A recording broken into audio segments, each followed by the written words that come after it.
Why, hey there, I'm Anne, and I'm the default cook in my home, as well as a couple corners of the internet. And today we are going to make homemade yogurt.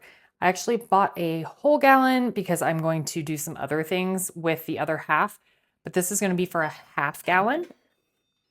We're going to use our Instant Pot because it counts up the time for us, and so it's a little bit easier than some other methods. The first thing we're going to do, and this is optional if you know your Instant Pot is super clean, but I wanted to show you guys, 1 to 1.5 cups of water. We're gonna put that in. And we're going to put our Instant Pot on. The only other thing I did before cameras were rolling is plug it in. So it's off. We're gonna go to steam.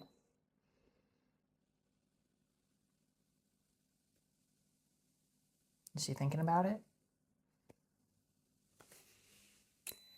And we're gonna make sure that the vent up here is not at venting. We wanna make sure it's sealing. And so what this is gonna do is just steam clean the inside, and that's gonna sanitize everything. So we know we are starting with a super clean Instant Pot because we are intentionally growing good bacteria when we make yogurt, and we don't wanna accidentally grow not good bacteria. Set that aside. We're only gonna need 2 ingredients for this, and that is milk, and this is gonna be a dairy milk. I've never tried this with non-dairy milk, but you can use other percentages. I like whole milk for the creaminess. And we are going to need some yogurt starter. So this is about half a cup of yogurt, and this is from my last batch of yogurt, but you can use any plain yogurt. The important part is that it's plain. We're not going to use a flavored yogurt. You need plain, unflavored yogurt. It can be whatever fat content you want. That part's not an issue. You just want to make sure that you have live bacteria. So you're going to look for a package that says it has live active cultures in it. And while this happens, I'm going to put this back in the fridge. Now that that's back in the fridge, while we're waiting, you'll notice I also have a large bowl. You can use your sink.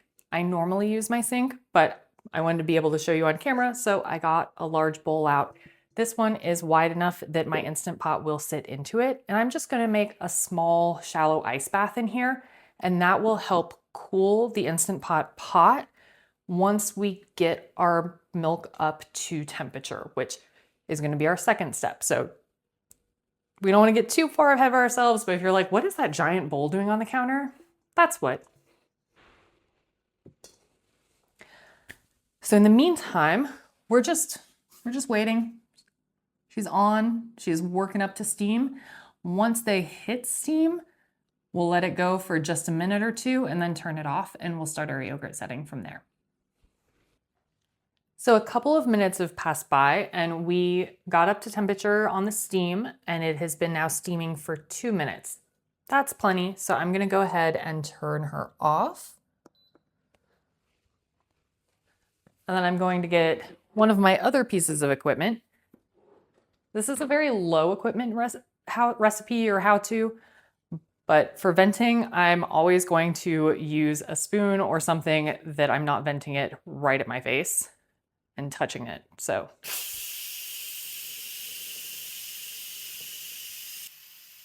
sincerely, that is like opening a can of biscuit rolls for me when it's every time.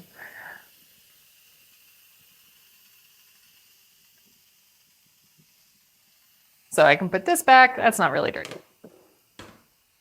The other piece of equipment we're going to need is a basic kitchen thermometer, because we're going to check our temperature of our milk when it gets up to its necessary temperature. We want to get this up to 180. And then also when we chill it, we're going to get it down to about 114, 115, no lower than 110. And that's when we'll add our yogurt starter culture. So the whole process with this is heat up the milk, make sure that it is, killed off any bacteria that is currently in this gallon of milk, because we don't want to grow that. And then we cool it down to a temperature where it's not going to kill off the live active cultures, and we add in the live active cultures And from there, we're gonna let it sit. So, spoiler alert.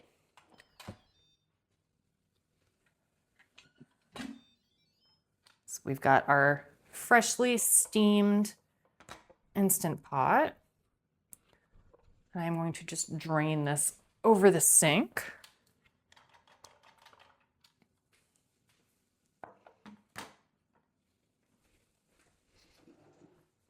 You're also going to want some pot holders because this thing is a little toasty right now. So we'll lift this up, pour out that steaming water, and also make sure that your temperature probe before you put it in your milk is very, very clean. We actually aren't going to use it just yet, so I'm going to set it to the side, but that is something that's important. Now we are ready to add our milk. Let's just open our gallon. I'm being careful not to let my fingers touch anything on this. And we're just going to pour in about half a gallon. If you're not going to use the milk for anything else, just only buy half a gallon to start. And a little over or under is fine, as long as we have enough starter, which is about a 1/4 cup per half gallon, and I have closer to half a cup. So now we'll put this in the fridge. And now that our milk is in here, we're just going to close our Instant Pot back up.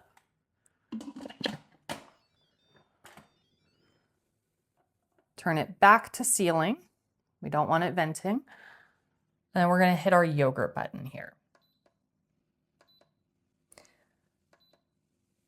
And we're going to push through until we get boil. That might be the first setting that comes up. It might be the third. My Instant Pot has a 8-hour, a 24-hour, and a boil. So we're going to use the boil setting, and that's going to get the milk up to temperature, and it will change from boil to yogurt, or a shorthand. It's not going to spell out all of yogurt when it is done, and it'll yell at us, which is why this is an easier method. You can do this on the stovetop. You can do this in a slow cooker. However, this yells at you when it's time to move to the next step versus having to remember it. So don't feel like you need to go get an Instant Pot if you don't have one. There are other ways to do this, but if you have one, it is an easy way to use it.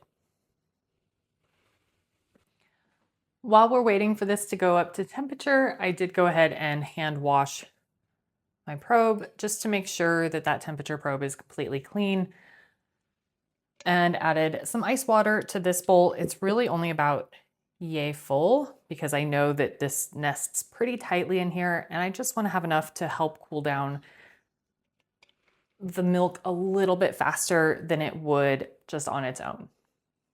That's another advantage to using the Instant Pot, particularly with slow cooking. Slow cooker is a great method for this as well, but you have to just let it cool down on its own because ceramics can't be submerged into ice baths when they're hot. That's a really good way to break a ceramic.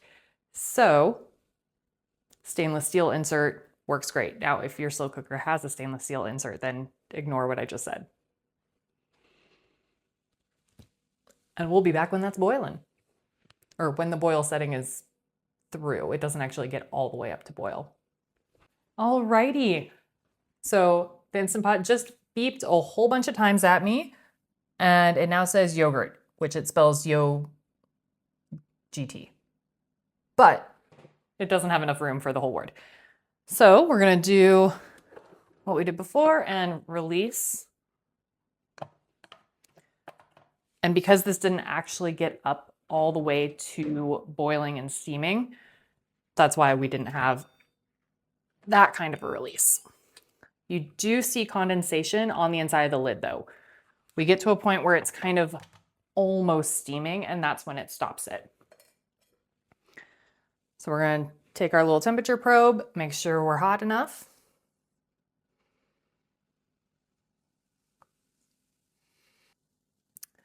I am only getting 166 on this. So since we're not at 180, what we're going to do is manually increase it to where we do get to 180. The way we're going to do that is by using the saute function.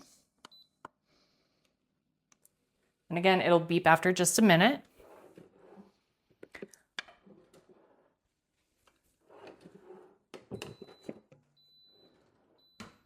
And I'm gonna wash this so that I can use it to stir. All right, hopefully your position didn't change too much. You fell over while I was washing this. And yes, I grabbed this out of there. Yes, that's clean. But again, because we are intentionally growing bacteria, we wanna make sure that everything is extra clean before it goes in this pot.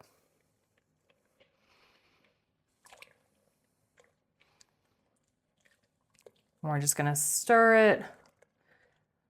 This shouldn't take too long to go from the 160s up to the 180 point.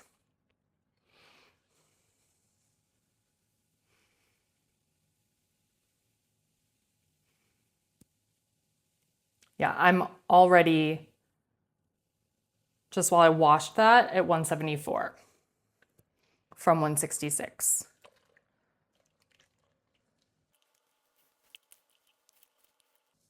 And you are now, I promise, looking at all of the equipment we need. We'll use the same spoon when we stir in our yogurt once this is down to the temperature we need it at. 177, 178. We are so close, just another few seconds. All right, 183. So now I am going to turn this off. Cancel.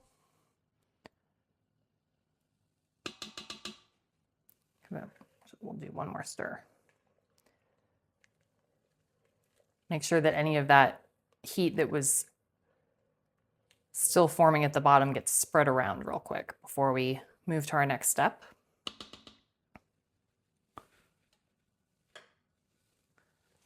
Grab our pot holders. And I'm going to move this to our ice bath. I'm not going to touch the sides of that for a minute because it's hot, but as the ice chills that, it should cool down relatively quickly.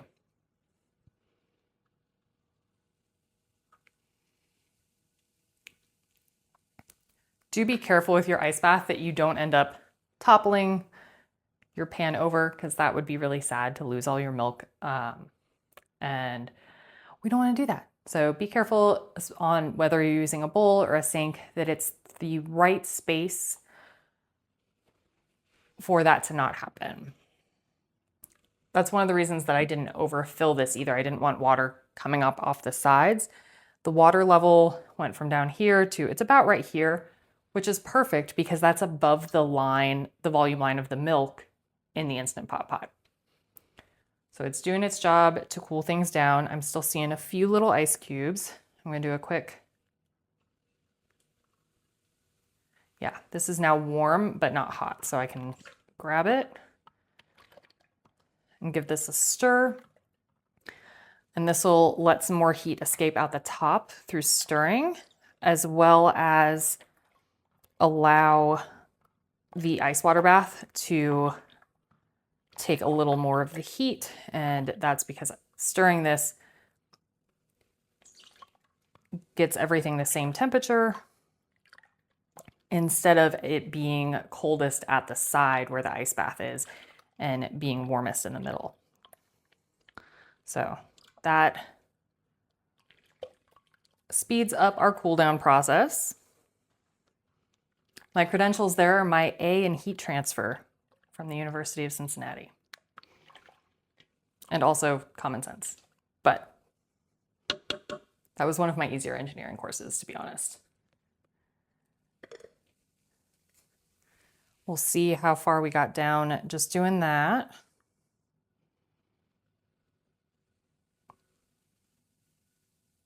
So we're already down into the 130 range.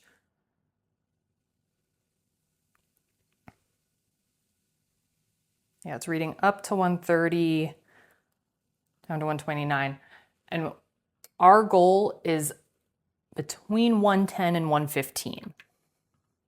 As soon as we're under that 115, we can go ahead and add in our starter, which I did get back out of the fridge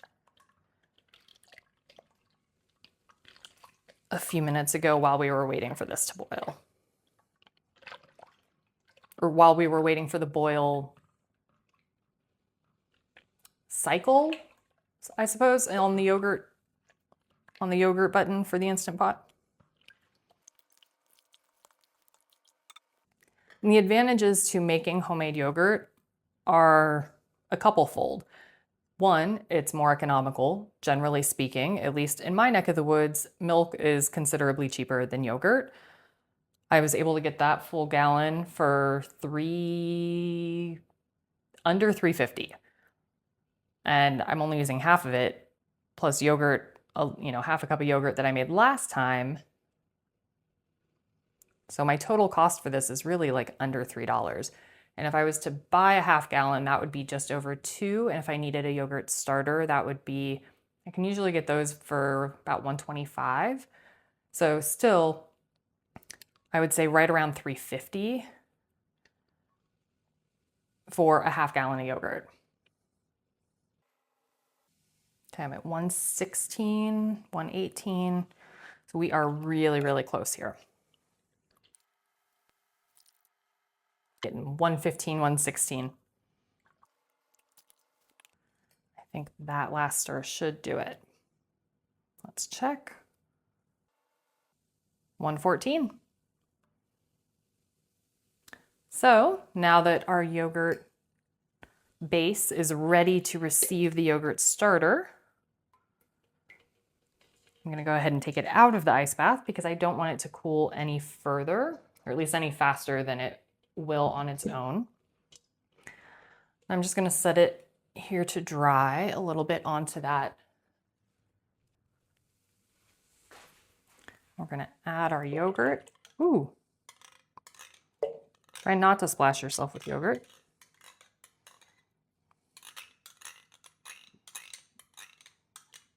Make sure you wash your hands really well as well. I did, but anytime we're cooking anything, wash your hands really well.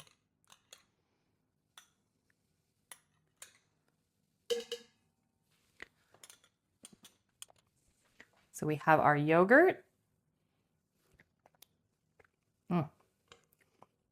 Tangy. That's the last of my last batch there. Now we're just going to stir this really well.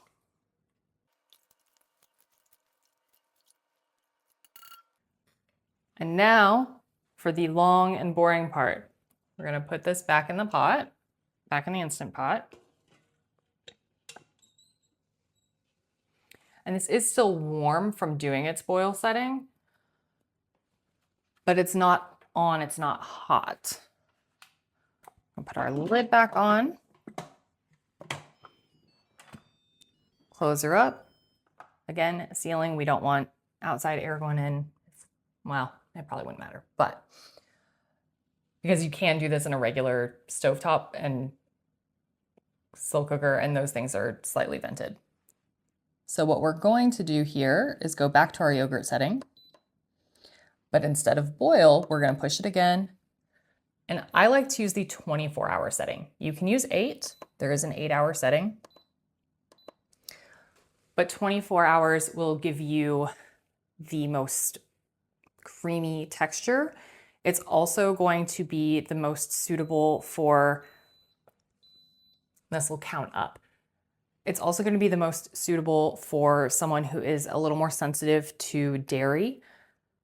I have people in my family who are very sensitive to dairy, and making homemade yogurt is how they are able to get around that. And they will use this as not only yogurt, but they will swap it for recipes that call for sour cream. They'll use some of this because it is very tangy if you don't sweeten it after. And the lactose is very low because those good bacteria are feasting on them for a very long time.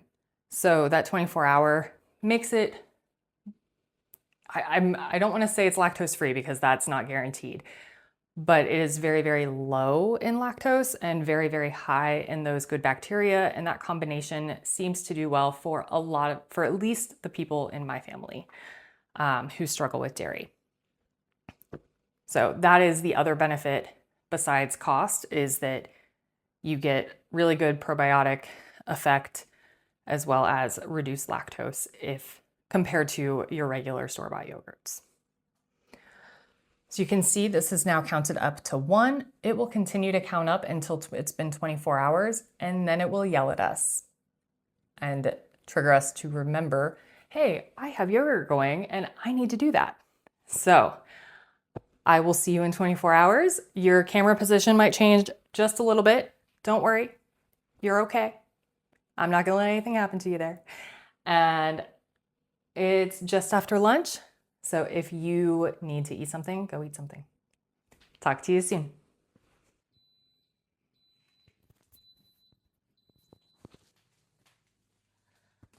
And we have yogurt. Your position changed a little more than I thought because I was rushing to get that done so you could hear the beep. Now you know what the beep sounds like. And let me see now if you're set up okay. Alrighty. Got you a little bit closer to the position you were in yesterday. Also got out a little bit of equipment. And I know I promised that we wouldn't need any more equipment that we didn't use yesterday.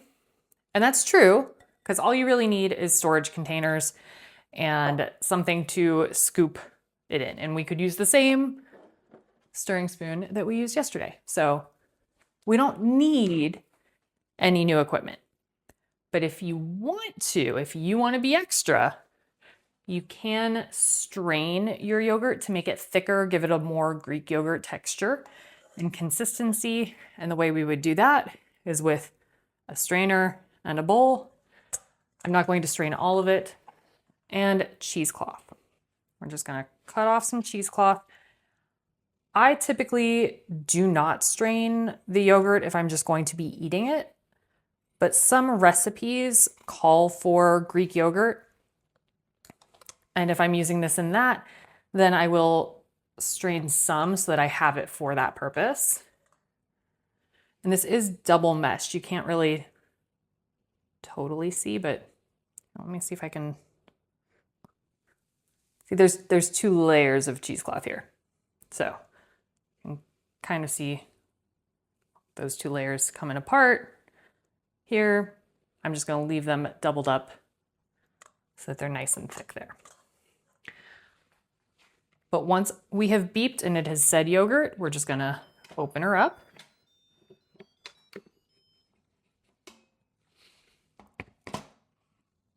That's what that's for on the Instant Pot, by the way. That little crevice is just the right size for that, for exactly that reason. So we have our yogurt. I'm just gonna lift it out here. Let's see if I can show you here. It is still lightly warm at the bottom.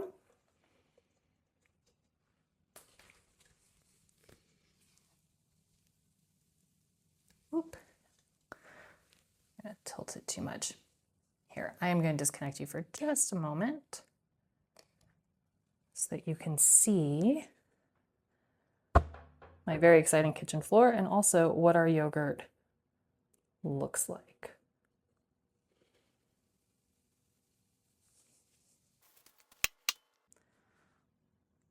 So there we go. That's our yogurt there.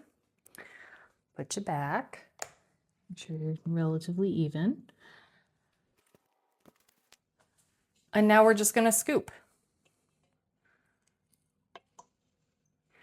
It is a little bit liquidy. That's fine. Before Greek yogurt got so popular, it generally was a little more liquidy.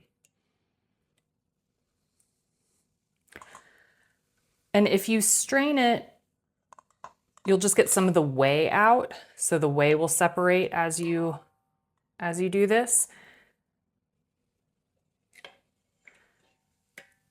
And you can use that in other stuff as well, like smoothies is probably the easiest way to use it up. And I apparently did not cut quite enough cheesecloth. That's okay. I don't need to do a lot of this. If you're going to do all of your yogurt, you're going to use a bigger strainer, a bigger bowl, and cut plenty of cheesecloth. And the longer this sits, the thicker it will get. You can even continue straining it in the fridge if you want. Now, some folks will also sweeten at this stage. That's fine if you go through yogurt rather quickly. We don't go through it quickly enough for that.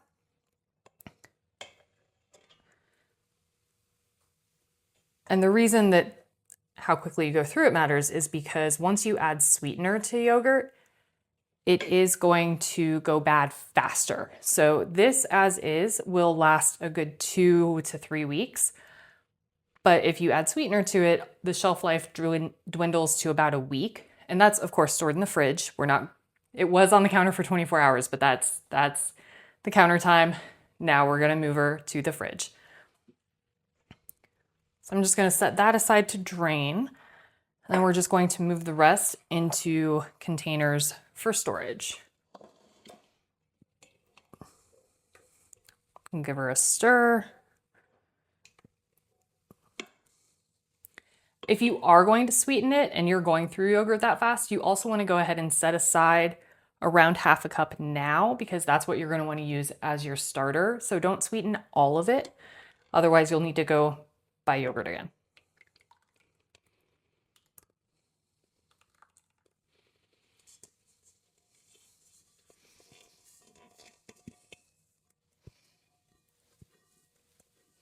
I think this might actually fit everything. Usually it doesn't, but usually I don't strain at all, or strain any of it. Not at first anyway. I wait until I have a recipe that calls for Greek yogurt that I'm gonna make, and then I go, oh, I need to strain some yogurt. And then I set that up. Then, so for reference, this is a 1.5 quart Pyrex. And the rest of this pot and everything just gets washed like normal, like we made any other thing in the Instant Pot. I'll put this away real quick. It's my cheesecloth. And this is just one that they had at my local Kroger store. I think there are probably better places to get cheesecloth usually, but it was in a markdown bin and I grabbed a couple of them. So that's how we make yogurt, and I will be back in just a little bit. Actually, let me show you what this looks like now, and then I will show you what the yogurt looks like once it's thickened up, as well as the whey. So here is your yogurt before it thickens. We are starting to get some whey in the bottom right there. And you see how I stopped at the top of the cheesecloth at the lowest part there? That's where I decided to stop, so that we don't have whole yogurt going into there. And if I had wanted to strain more, then I would have needed to use more cheesecloth. All right, we are back after about an hour of letting that drain. You can see there's a little more liquid on the top than there is the bottom. That's just the way things work. We'll shake it, get a little more out. There's our whey in the bottom that's probably doubled since we left it. And this drained for about an hour. The longer you drain it, the thicker it will get. If you're gonna drain it for a super long time, I would move it to the fridge to do that. You can see here where it's in contact with the cheesecloth, it's real thick.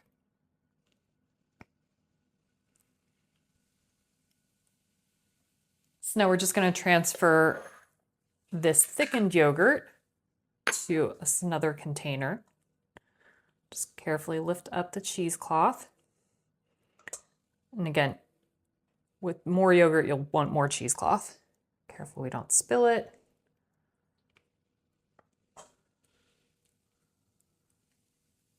And this is probably the messiest this has ever been when I do this.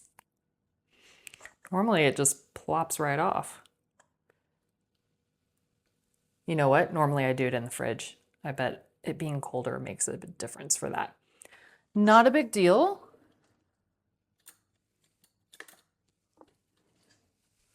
That's how life goes. We just make it work And we're gonna make it work by grabbing a spoon and scraping it off the cheesecloth that way.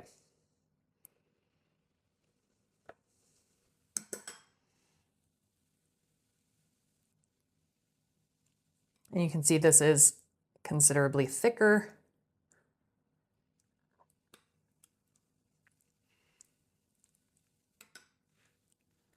Because it's had all this liquid that's in the bottom of this bowl removed from it.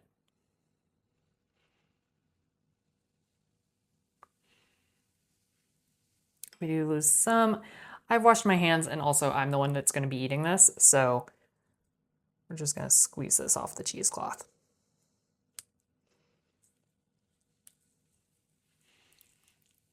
I'm not giving this to anybody. It's my family's eating this. It'll be fine. I know that looks a little weird. But now we have nice, thick yogurt. So let me show you this way. I'm going to pour that into another container so that you can see that. I have this little jar that I'm going to pour the whey into.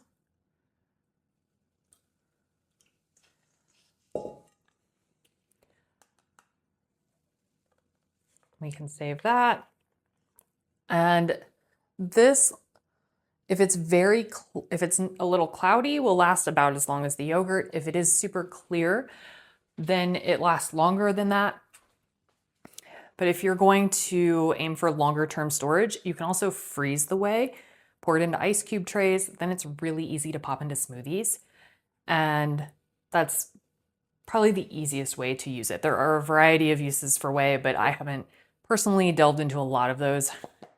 Smoothies is kind of an easy go-to, especially since I'm not someone who strains most of the yogurt, so I don't end up with a ton of it. This is pretty easy to use up. I hope you learned a little something today, and I hope your yogurt making adventures are extraordinarily successful and that you have a wonderful, amazing day, because you are a wonderful, amazing person. You're doing a great job. Keep it up, and I'll talk to you next time.